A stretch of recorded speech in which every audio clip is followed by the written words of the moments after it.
All right, we're going to look at solving problems involving more than one right triangle. Before we do our first example, though, I just want to make sure we're clear on how we're naming some angles. So I've drawn a triangle here, and there's actually two right triangles in here, but I want to make it clear because there's actually more than one way to look at the triangles involved here. So I have angle ABC here.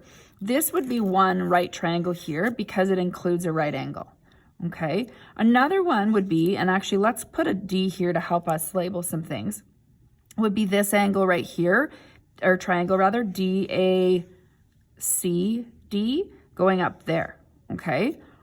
The angle here, B to A to D to B, that triangle, this is not a right angle, okay? There's no right angle in this triangle right here, okay? So we wanna make this really kind of clear here because that means you cannot use right angle trig if it's not a right triangle. There's ways to solve that, but we won't learn that until another year. So this is not a right triangle.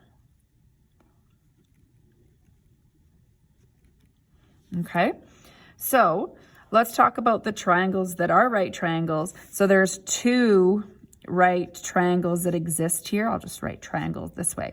They would be triangle ABC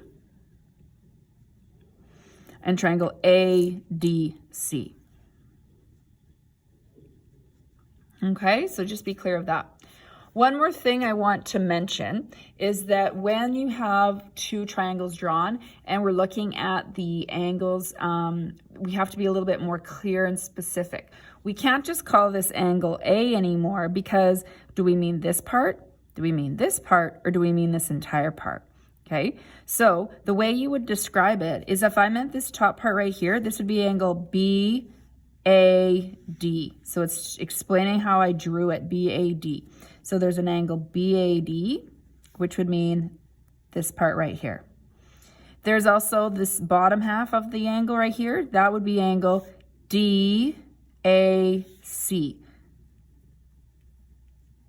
And then there's also this big triangle here. That would be triangle BAC. So that's important. A is in the middle of all of these, okay? But if you notice here, right, if A is in the middle of all of them, you can't just call it angle A. You have to be specific because there's three angle A's that would be involved. So that's going to be one other thing that when you're asked for questions in the book that you need to be clear on.